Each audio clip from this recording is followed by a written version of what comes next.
Since Monday, we have deployed our officers, both from with assistance of government, central government, from the local government, the provincial government, and to the national government.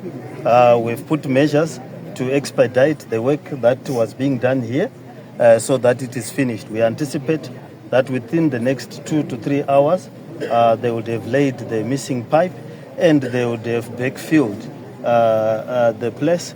This was a junction where two pipes were meeting, and therefore they are almost there.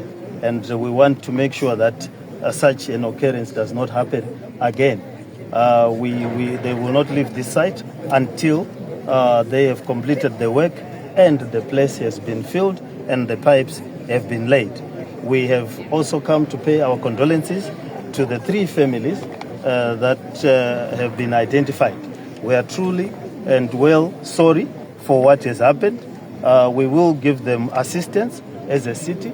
We will use our funeral services. We have a funeral policy and a funeral association. We will provide all the services that are required at the funeral, the mortuary, the coffins, and the burials for those that need to be buried or that are going to be buried here in Harare.